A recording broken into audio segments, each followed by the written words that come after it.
Qui s'élèvera sera abaissé, qui s'abaissera sera élevé.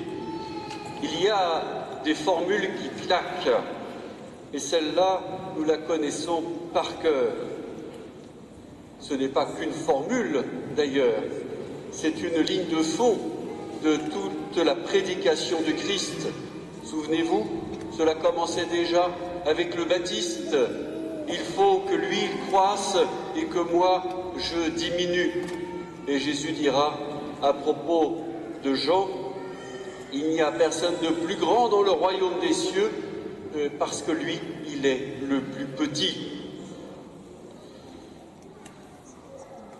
Alors accueillons cette parole de l'Évangile. S'il s'agissait de voter, je pense que vous seriez tous d'accord.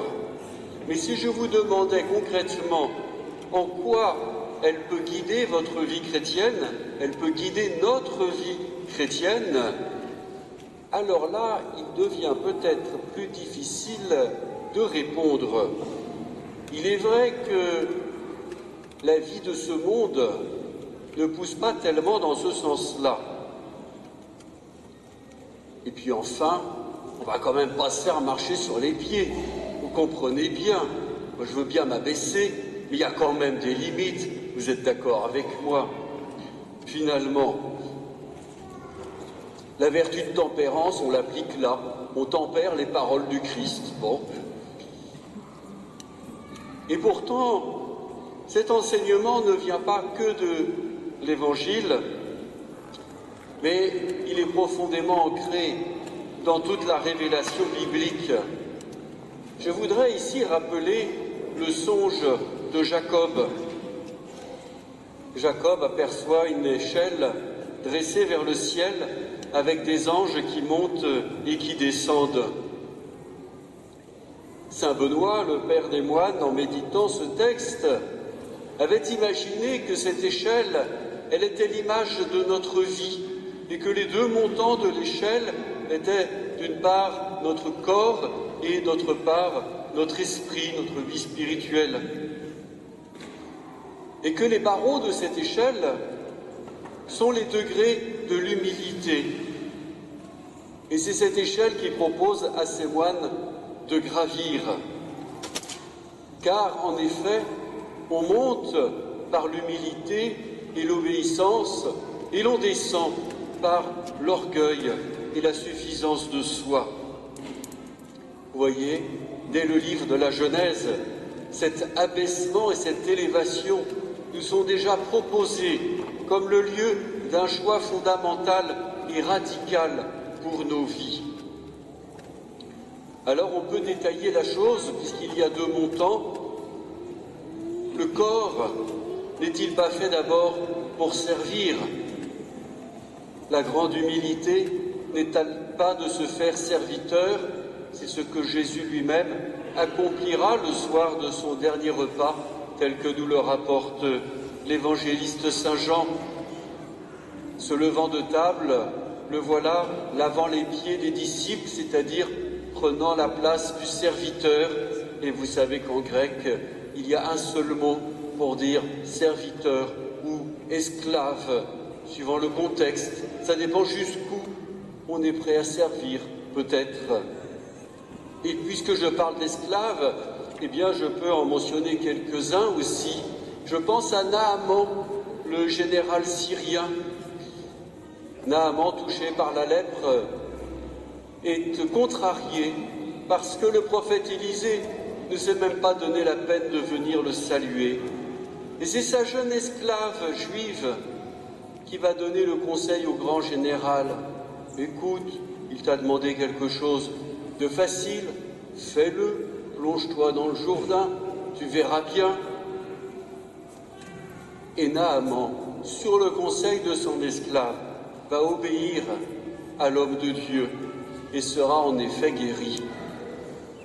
Sans monter aussi haut dans la hiérarchie, je pourrais aussi citer le centurion qui vient trouver Jésus en lui disant « Ne te dérange pas, ne viens pas jusque chez moi, mais une parole suffira.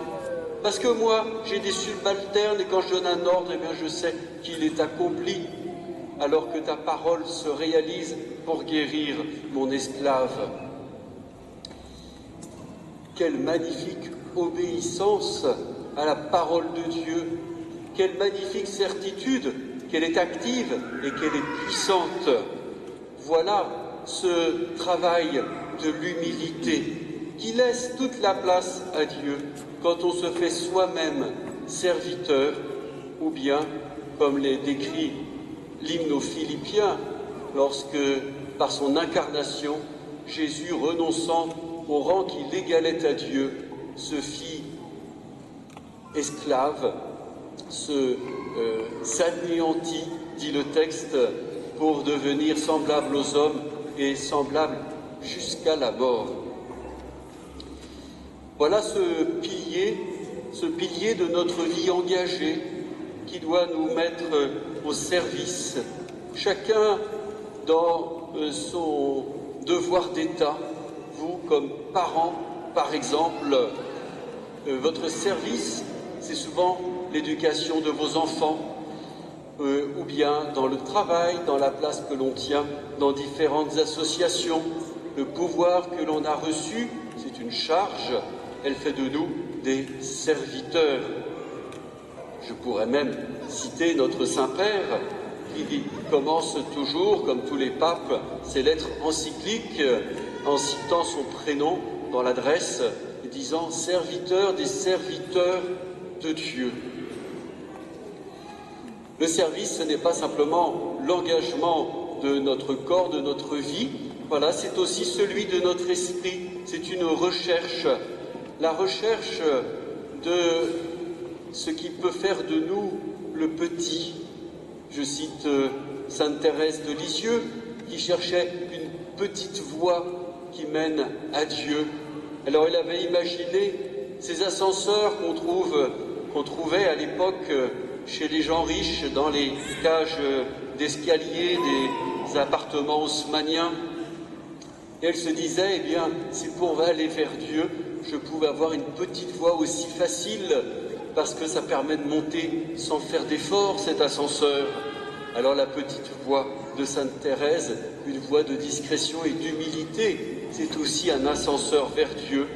Lorsqu'elle décéda, la sœur chargée de la chronique pour échanger avec les autres monastères avait déclaré aux autres sœurs « Que vais-je dire? Je n'ai rien à dire sur sœur Thérèse. » Elle avait pris la petite place. Un jour, il y a un moine qui me parle d'une cellule dans le monastère en disant « c'est la cellule Sainte Thérèse ». Je dis « Ah bon, pourquoi ?» Ben parce que Thérèse de Lisieux avait dit qu'un placard à balai lui suffirait. La cellule n'était pas grande en effet. Voilà, mes frères, cette échelle qui nous invite à renoncer à nous-mêmes, à renoncer à notre orgueil, à rechercher la véritable humilité. Alors je vous laisse avec cette question. Est-ce que ma vie chrétienne me conduit chaque jour dans ce que je suis, dans mes responsabilités, mais aussi dans mon désir spirituel, profond, intérieur, dans ma relation à Dieu?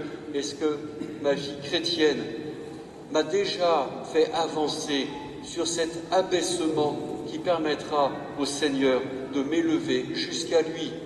Amen.